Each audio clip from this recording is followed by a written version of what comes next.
Hello friends नमस्कार। तो friends देखंतु भुवनेश्वर रेलवे तरफ पुणी थरे एक नुआ निजुक्तिर नोटिफिकेशन जारी हो सारी। एथिरे टोटाल 850 पोस्ट में वैकेंसी रोचे जहाँकि केवल मैट्रिक पास पे रहिबो। केवल 10टीए पास करथिले आपण माने एथिरे पॉइंट्समैन ट्रैक मेंटेनर भली डिफरेंट टाइप रो पोस्ट आवेदन करि परिबे। एथिरे आपनको 18,000 रु 56,000 पर्यंत मंथली बेसिस रे सैलरी देखा मिलिबो। पोस्टिंग मध्य east coast railway division Bhubaneswar under रे रहिबो जहाँकि ओडिशा भितर पोस्टिंग रहिबो। रेलवे जॉब रहिबो, सेंट्रल गवर्नमेंट जॉब रहिबो। पिला माने आपण माने किपरि निज मोबाइल रे आवेदन करिवे एवं यार अप्लाई प्रोसेस कोन रहिछि फुल इन्फॉर्मेशन मो आपनकु आज रो वीडियो माध्यम रे जणाइबी। तो वीडियोटी को शेष पर्यंत देखि नेबे। चलंतु प्रथमे देखि नेबा जे यार फुल नोटिफिकेशन टी कोन रहउछि। फ्रेंड्स यही भली नुआ नुआ सरकारी जॉबर न्यूज पाइबापी चैनल टी को सब्सक्राइब करी वीडियोटी को भी गोटे लाइक कर नियंतु। फ्रेंड्स देखंतु ए नोटिफिकेशन टी रेलवे रिक्रुटमेंट बोर्ड बा आरआरबी तरफ ए नोटिफिकेशन टी रिलीज होइछि। हु कैन अप्लाई एही पोस्ट रे केउ माने आवेदन करि परिबे। एथिरे ऑल ओडिसा रो पिला माने आवेदन करि परिबे। उभय पुरुष और महिला प्रार्थी माने भी एही पोस्ट आवेदन करि परिबे। नेक्स्ट आसिला जॉब पोस्टिंग। देखंतु पिला माने different railway division under posting रहिबो। जदि आपण माने एथिरे ईस्ट कोस्ट रेलवे डिविजन जहाँकि भुवनेश्वर को जदि सिलेक्ट करूछंती तो पोस्टिंग एथिरे ओडिशा भितरे रहिबो। ये आपणक ऊपर डिपेंड करूछि जे आपण माने केउ डिविजन अंडर रे आवेदन करिवे। बाकी सबु डिविजन पई वैकेंसी मध्ये डिफरेंट रहउछि। तो ओडिशा पई देखंतु केतरी पोस्ट रहउछि। टोटल एथिरे 21,997 गोटी पोस्ट रहउछि। फॉर ओडिशा पई रहउछि 850 गोटी पोस्ट। तो आपण माने जदि ओडिशा रे पोस्टिंग पाया पई चाहउछंती तो ईस्ट कोस्ट को सिलेक्ट करिवे। जदि आपण माने वैकेंसी अनुसार अधिक वैकेंसी थिबा सेंटर जदि आवेदन करिया पई चाहउछंती तो आपण माने अदर सेंटर रे भी आवेदन करि परिबे। नेक्स्ट आसिला पोस्ट नेम। एथिरे डिफरेंट टाइप रो ग्रुप डी पोस्ट पई नुआ नोटिफिकेशन जारी होइछि जाकि 31 जनवरी रे नोटिफिकेशन रिलीज होइछि एवं 1 फेब्रुआरी रो एहर डेट तो अप्लाई रो डेट तो स्टार्ट हो सारी। नेक्स्ट आसिला एजुकेशनल क्वालिफिकेशन। फ्रेंड्स एथिपई केवल मैट्रिक पास रहउछि। केवल मैट्रिक पास थिले आपण माने एथिरे डिफरेंट टाइप रो पोस्ट आवेदन करि परिबे। जदि आपणकर मैट्रिक सहित आईटीआई रो क्वालिफिकेशन थिबो तेबे आपण माने एथिरे टेक्निकल कैटेगरी पोस्ट रे भी आवेदन करि परिबे। बाकी मोस्ट ऑफ द पोस्ट तो एथिरे केवल मैट्रिक पास रहउछि। केवल मैट्रिक टीए पास करथिले आपण माने एथिरे आवेदन करि परिबे। नेक्स्ट आसिला ग्रुप डी पोस्ट रो केवल मैट्रिक पास रो थिबा पोस्ट गुड़िको। देखंतु पिला माने जदि आप माने केवल 10टीए पास करछंती तेबे एई सब पोस्ट आवेदन करि परिबे। जेपर कि helper, hospital attendant, pointsman, assistant pointsman या सहित ट्रैक मेंटेनर एवं गेट मैन एई सब पोस्ट रे केवल 10मा पास पिला माने आवेदन करि परिबे। बाकी जदि आपणकर मैट्रिक सहित आईटीआई रो क्वालिफिकेशन थिबो एवं जदि आपणकर 6 मंथ जदि एप्रेंटिस सर्टिफिकेट थिबो तेबे से अनुसार इलेक्ट्रिकल, मैकेनिकल एई सब कैटेगरी पोस्ट आवेदन करि परिबे। बाकी केवल 10मा पास पिला माने एई सब कैटेगरी पोस्ट रे आवेदन करि परिबे। पिला माने देखि नियंतु जे एथिरे ओडिशा पय मोट केतोटी पोस्ट रहउची, केउ कैटेगरी पिला मानक पय केते वैकेंसी रहिबो। देखंतु ए नोटिफिकेशन ऑफिशियल नोटिफिकेशन रहउची जहाँकि east coast railway Bhubaneswar division रो ए नोटिफिकेशन रहिबो। देखंतु एथिरे असिस्टेंट ब्रिज रे रहउची टोटल एथिरे 5टी पोस्ट रहउची। यूआर मानक पय 3टी, एससी को पय एथिरे गोटिए रहउची, ओबीसी मानक पय गोटिए रहउची। एहा पर देखंतु डिफरेंट टाइप रो तो रहउची। नेक्स्ट देखंतु हक वैकेंसी बा अधिक वैकेंसी एथिरे केउंटी रहउची। पिला माने मने रखिबे केवल 10मा पास पिला माने भी आवेदन करि परिबे। देखंतु पिला माने 6 नंबर पोस्ट जहाँकि assistant track friends track maintainer एथिरे होची टोटल 400 पोस्ट। सेति मध्यरु 163 पोस्ट होची अनरिजर्व कैटेगरी बा यूआर मानक पई। शेड्यूल कास्ट पई होची 59 गोटी पोस्ट एवं शेड्यूल ट्राइब बा एसटी मानक पई होची एथिरे 30 टी पोस्ट। ओबीसी मानक पई 107 टी पोस्ट होची। ईडब्ल्यूएस मानक पई 41 टी पोस्ट रहइबो। तो टोटल रहउची 400 गोटी पोस्ट एवं जो बाकी कैटेगरी पिला मानक पई रिजर्वेशन मध्ये एथिरे रहउची। नेक्स्ट आसिला 43 पोस्ट जाकि असिस्टेंट एसएनटी डिपार्टमेंट रे एथिरे आपणकर टोटाल रोचे 43 गोटी पोस्ट। यहाँ पर आसला असिस्टेंट ट्रैक मेकानिक पिला माने देखंतु नेक्स्ट देखंतु कोन रोचे असिस्टेंट ट्रैक मशीन एथिरे आपणको टोटाल रोचे 77 गोटी पोस्ट। नेक्स्ट आसला पॉइंट्समैन बी कैटेगरी रोचे एथिरे ट्रैफिक रे रहिबो पोस्ट एथिरे और टोटाल एथिरे 163 पोस्ट रोचे। असिस्टेंट टीआरडी रोचे 42 गोटी पोस्ट। तो एई भले भाबरे एथिरे ओडिसा पई 800 रु भी अधिक पोस्ट रोचे। तो जानि परिले क्यों कैटेगरी पिला मानक पई केतोटी पोस्ट रहिबो सेही अनुसार आपण माने एथिरे आवेदन करिवे।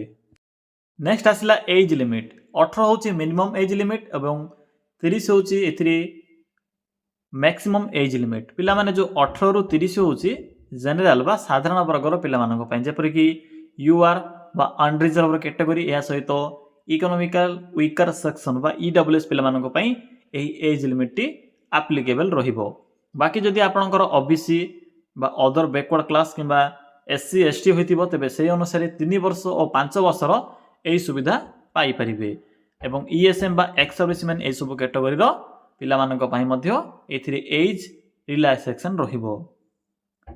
नेक्स्ट आसिला सिलेक्शन प्रोसीजर बा सिलेक्शन प्रोसेस देखंतु एथिरे सीबीटी एग्जाम रहउची। सीबीटी एग्जाम पर आपनकर फिजिकल टेस्ट मध्य रहिबो, मेडिकल रहिबो, डॉक्यूमेंट वेरिफिकेशन रहिबो।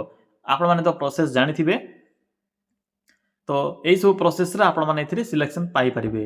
बाकी जदि सिलेबस और एग्जाम पैटर्न विषय जदि आपनको अधिक इन्फॉर्मेशन आवश्यक पड़े तेबे मो वीडियो शेष रे यार लिंक भी आपनको प्रोवाइड कर देबी नोटिफिकेशन पीडीएफ रो आपण माने सेठा को जाई यार कंप्लीट इन्फॉर्मेशन कलेक्ट कर देबे। मो आपनको कहि देबी।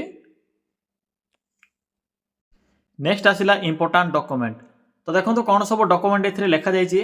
पिला माने जहां भी सब डॉक्यूमेंट एथिरे मेंशन अछि सब डॉक्यूमेंट रो पीडीएफ फॉर्मेट गुडी को आवश्यक पड़िबो।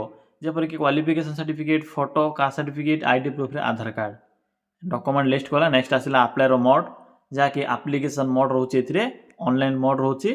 आपण माने निज मोबाइल फोन रे पोस्ट आवेदन करि परिबे। डेट तो स्टार्ट होई सारी ऑलरेडी। तो चलंतु फ्रेंड्स एबे आलोचना करिबा जे आपण माने किपरि एथिरे आवेदन करिवे। एथिरे आवेदन करिवारो कंप्लीट प्रोसेस म आपण केबे कहिबी। फ्रेंड्स एथिरे किपरि आवेदन करिवे देखंतु आवेदन करिवा पई सिंपली निज मोबाइल फोन रे थिबा गूगल टी को ओपन करंतु। ओपन करि सारिला परे सिंपली सर्च करि नियंतु। कोन सर्च करिवे टाइप करिवे ओडिशा देन स्पेस लिखिबे जीओवीटी जॉब देन लिखिबे .in। देखि परथिबे फ्रेंड्स जेठ रे मु कोन टाइप करली सिंपली आपण माने एई भली टाइप करिवे। या परे पाखर थिबा सर्च रो ऑप्शन ऊपर क्लिक करिवे।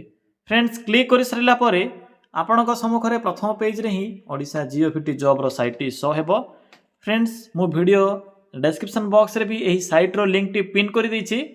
जदि आपणको गूगल रे एही साइट सर्च करिबारे किछि भी असुविधा हुए तेबे आपण माने सेही वीडियो डिस्क्रिप्शन बॉक्स रे थिबा लिंक ऊपर क्लिक करिबे विजिट करि परिबे। पिला माने विजिट करला परे आपणक सम्मुखरे एही भली एको इंटरफेस टी आसीबो। देखंतु एठरे प्रथमे ही एको मैट्रिक पास जॉब रे एको रेड कलर बॉक्स टी अछि। सिंपली रेड कलर बॉक्स रो लिंक ऊपर क्लिक करंतु। क्लिक कला परे आपनको प्रथमे ही Indian railway RRB group D recruitment 2026 बा 2026 रो एही नोटिफिकेशन टी शो हेबो। सिंपली एठरे क्लिक करंतु। क्लिक कला परे एही पोस्ट रो फुल इन्फॉर्मेशन आपनको शो हो जिवो। देखंतु मु तो आपनको पूर्वरो इन्फॉर्मेशन जणाई सारिछि। अप्लाई डेट जाके 31 जनवरी रु यार डेट टी ऑलरेडी स्टार्ट हो सारिछि एवं 3 मार्च होची बा सेकंड मार्च होची यार आवेदन करिवार अंतिम डेट। मैट्रिक टी पास करथिले आवेदन करि परिबे। पिला माने टोटल जो होची 21997 पोस्ट सेति मध्ये रो जनरल मानक पय रहउची 9235 पोस्ट। यहा पर आसिला एससी मानक फ्रेंड्स ईडब्ल्यूएस मानक पय जाकि 2237 गोटी पोस्ट रहउची। ओबीसी मानक पय रहउची 5217 गोटी। एससी मानक पय थिरे 3231 पोस्ट रहउची। एसटी मानक पय रहउची 1726 गोटी पोस्ट रहिबो। तो एई भली भाबरे एतरे वैकेंसी रहउची। बाकी सीबीटी 1 रहिबो। देन नेक्स्ट होची पीटी एग्जाम मेडिकल टेस्ट एवं फोर्थ रहउची डॉक्यूमेंट वेरिफिकेशन। टोटल एतरे 100 मार्क बा 100 मार्क रो एग्जाम रहिबो। बाकी इन्फॉर्मेशन आपण माने कलेक्ट करि परिबे। देखो शेष आपको इंपोर्टाट लिंक मिल जाव अप्लाई ऑनलाइन लिंक अच्छी पीडीएफ लिंक अच्छी जो मानक भी पीडीएफ रो इनफॉरमेशन आवश्यक पड़े जेपरिक सिलेबस वैकेंसी इनफॉरमेशन मुझे देखा दूसरी भुवनेश्वर के पोस्ट हो सिंपली पीडीएफ लिंक उपर क्लिक करूँ पे फ्रेंड्स यह हूँ ऑफिशियल पीडीएफ ए पीडीएफ रो आपण मैंने 52 नंबर पेज को विजिट करेंगे यह द्वारा जानीपारे जे ओडिशा रे केतोटी पोस्ट होची देखो पे सिंपली तलक आसतु देखो आपण के वैकेंसी रो इनफॉरमेशन गुड़िक शो हेबो सिंपली आपने देखिए जे भुवनेश्वर केउंटी लिखा जाइए जहाँकि ईस्ट कोस्ट रेलवे डिविजन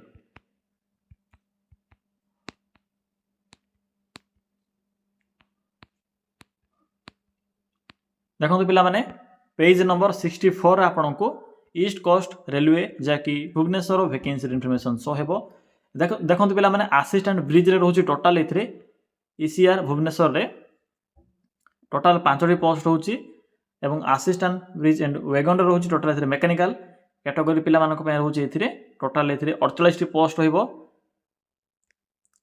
यहाँ पर देखो कौन सब पोस्ट होची अधिक देखो केउंठी एथिरे वैकेंसी अच्छी ना रोचे ट्रैक मेंटेनर एथिरे आपणकर 400 पोस्ट होची पिला माने एथिरे मैट्रिक पास पिला माने आवेदन करि परिबे आप माने चिंता करिबे नाही एथिरे मैट्रिक पास पिला माने भी आवेदन करि परिबे केवल मैट्रिक पास मन रखिबे यहाँ पर आसिला असिस्टेंट ट्रैक मेंटेनर एथिरे रोची total 77 post pointsman B category रोची 163 गोटी पोस्ट असिस्टेंट टीआरडी रे रोची 42 गोटी पोस्ट बाकी सब कैटेगरी रे 5टी 8टी ए भाई भाव में तो टोटाल ए 800 प्लस ए वैकेंसी रोचे ओडिशा पई एबे बैक आसीबे अप्लाई लिंक अच्छी अप्लाई लिंक उपर क्लिक करी आपण माने सिंपली आवेदन करि परिबे क्लिक कला परे आपन सम्मुख एभली एक नोटिफिकेशन आसीथिबो तो आप माने सिंपली तो देखो ये मेंशन अच्छी click here to apply various post in level 1 एठरे क्लिक करी आप माने ग्रुप डी रो डिफरेंट टाइप रो पोस्ट आवेदन करि परिबे टर्म्स एंड कंडीशन लिखा जाइए सिंपली टर्म्स एंड कंडीशन को आपने एक्सेप्ट करेंगे आपने प्रथम रजिस्टर करेंगे रजिस्टर कलापर लॉगिन रो ऑप्शन पर क्लिक करी आपने लॉगिन करी एथिरे आवेदन करें तो फ्रेंड्स यह थिला पोस्ट आवेदन करिवार शॉर्ट इनफॉरमेशन जदि आपको किसी भी डाउट लगे तेज आपने कमेंट सेक्शन में कमेंट कर जणाई पारिबे।